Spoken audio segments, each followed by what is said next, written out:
My. This is even fancier than your old room. You really spare no expense when it comes to your own comfort, don't you?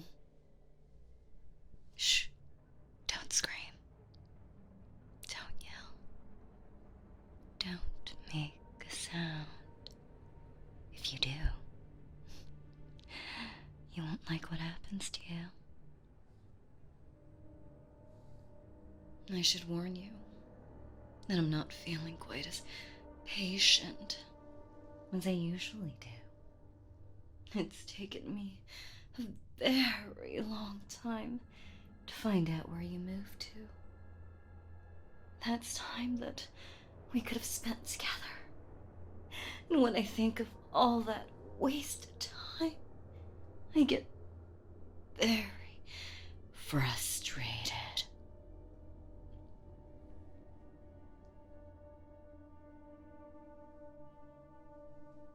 Why?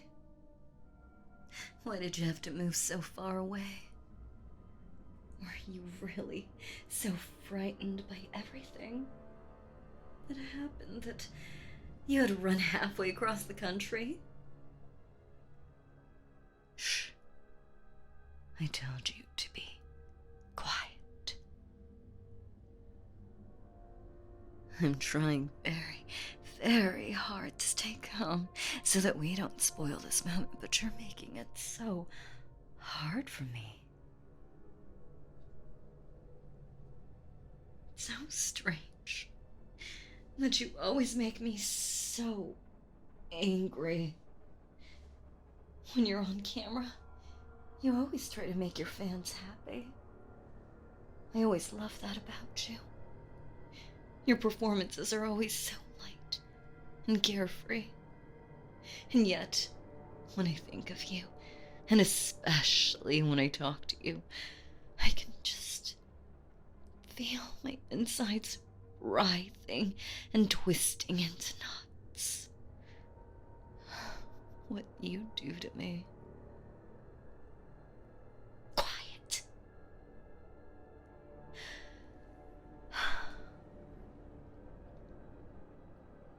I didn't want to do that.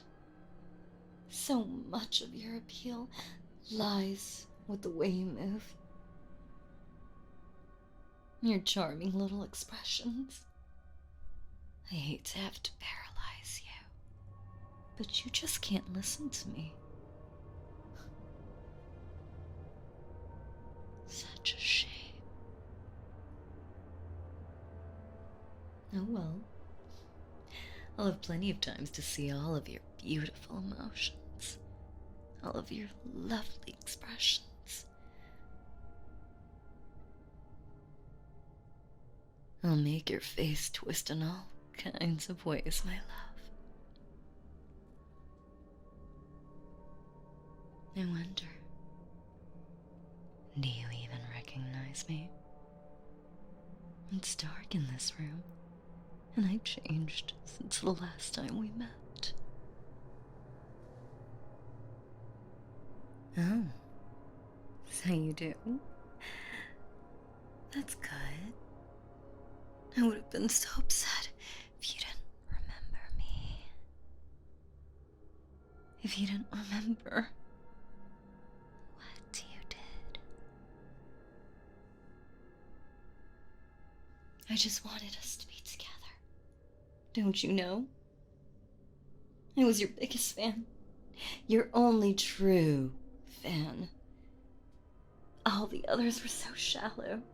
I was the only one who truly loved you. I was going to live with you, and we were going to be so happy. But when you found me in your house, what did you do? Did you welcome me? Did you kiss me and tell me you loved me? No. You were so short-sighted and stupid. You had me arrested instead. You pushed me to this. I knew if I wanted to have you, I had to get creative. I had to become powerful. And so, I found the power that I needed.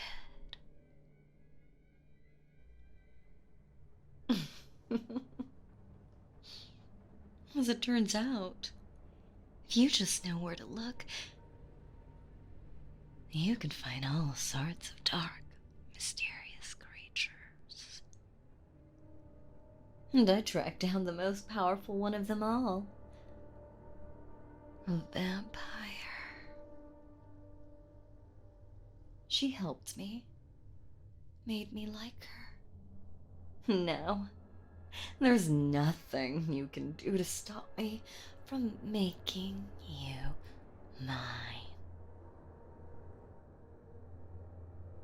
I have so many useful powers now. Paralysis, hypnosis, entering locked rooms. It's almost a shame that this went so smoothly. Most of it went to waste. And I don't like to admit this, but I do enjoy the chase.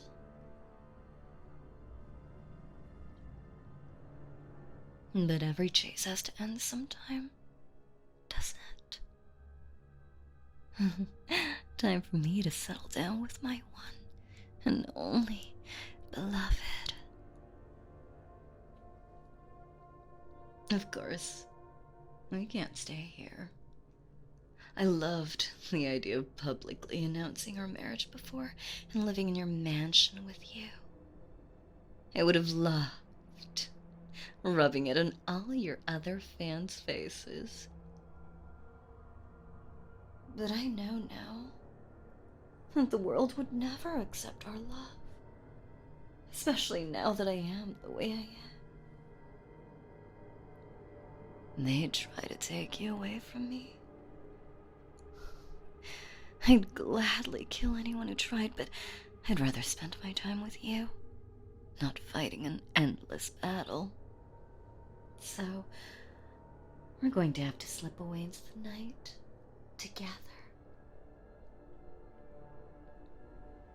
Everyone will always wonder what happened to their favorite star, never knowing that you're living in married bliss with your one true love. It's a real shame we can't share love with the world. Perhaps we wouldn't have to, if only you wouldn't misbehave. I just can't trust you to stay by my side, you naughty thing. If you weren't paralyzed right now, you'd be screaming and crying and doing all sorts of things that you're not supposed to do. Why does it have to be this way? Why can't you just be good to me? I love you so much. I don't deserve the pain you caused me. I had to become undead because you just wouldn't accept me for who I am, for who I was. I can never feel the sunlight on my skin ever again. I'd do it again if I had to, but oh, I wish I wouldn't have had to at all.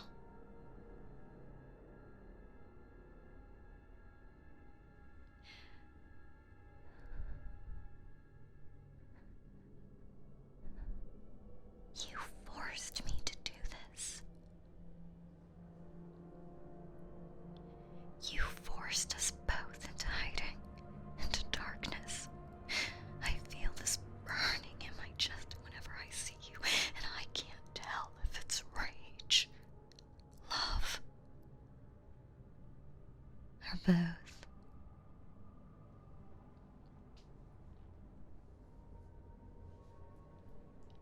I'm afraid that I've spoiled you for far too long.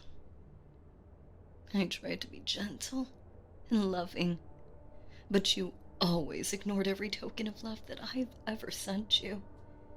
And when we finally met face to face, you chased me away. The only answer now is to punish you. If I spoil you anymore, you'll never behave for me.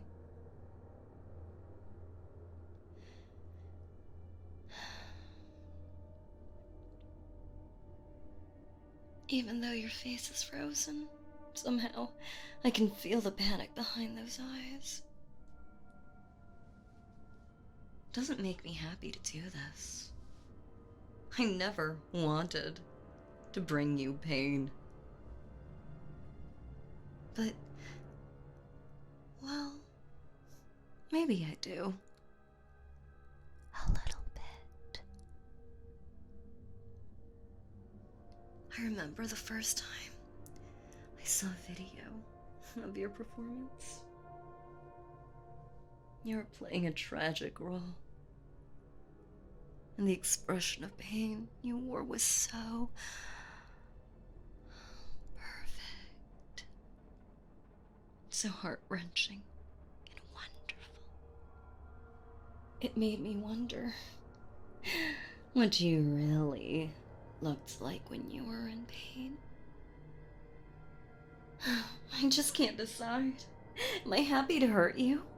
Sad? I can't even tell.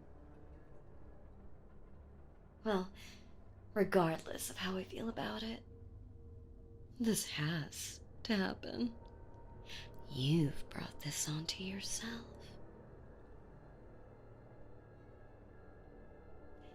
Another perk of being a vampire are these long, beautiful, razor-sharp nails.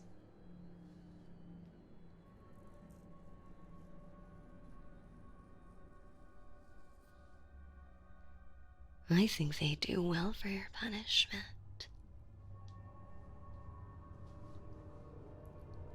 Shh. Don't worry. I won't damage your lovely face. I want that to always stay perfectly pristine. I'll try the back of your hand instead. It can be a reminder of what happens when you misbehave. At least until it heals.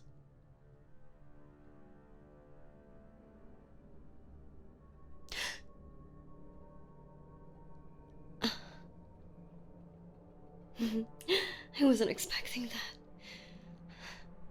But then, maybe I should have. I'm a vampire after all. So, of course your blood should smell incredible. How amazing.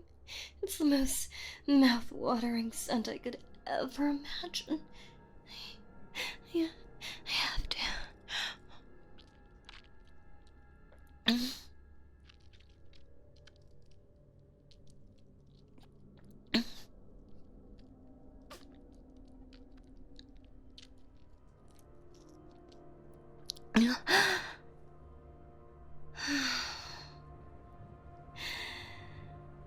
Amazing. I should try it the traditional way. From the neck. No, I mustn't. All part of the plan. If I were to drink from you, you'd become a vampire too. Maybe someday we can share this wondrous power equally. But I can't trust you with that yet.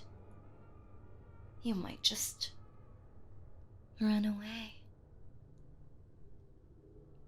For now, I have to treat you like a pet, not an equal. But, of course, I don't want to leave you mortal either. I'd hate to see your perfect face spoiled by old age. So, I'm going to preserve it forever. Shh. Just a small little ritual that my new vampire friend taught me. I'll have to relax the paralysis a little bit so you can participate. But don't do anything naughty. Okay?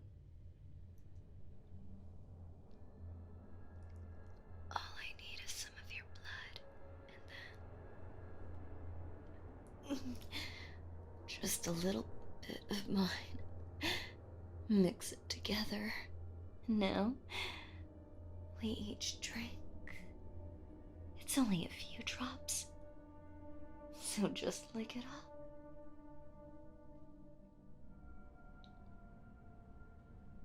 up.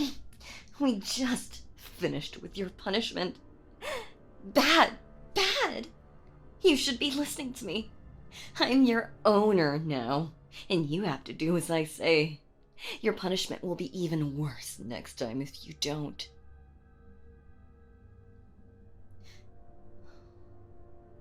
It's too bad that I have to be so mean to you to make you obey. I hope I can train that out of you. Now, drink.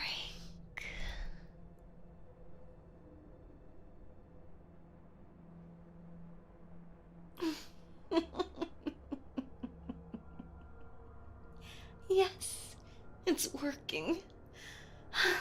I can feel it. You're becoming a ghoul, my love. Like a lesser vampire, I think she said. You get immortality and great strength, but you won't be as strong as me, so you can't overpower or outrun me. But it wouldn't matter even if you could, because we're bound together now. We were always bound, really, but now our connection is so much deeper. Now, you have to obey my every command. You don't have a choice anymore. Watch. Stand. Good. Kneel before me, like a good pet.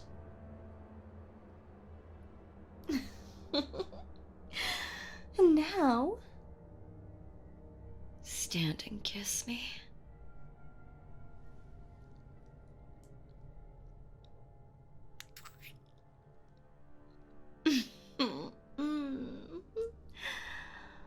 Oh, finally. I'm so glad this is finally happening. But listen, you still have to do your best to be good. I don't want you saying or doing anything naughty when you're not carrying out an order. Understand? Perfect. Well, there's no reason to stand here any longer then. It won't be that long until sunrise, and we have a lot of ground to cover to reach your new home. Follow me, my love. We're off to our new love nest, where we can spend the rest of eternity.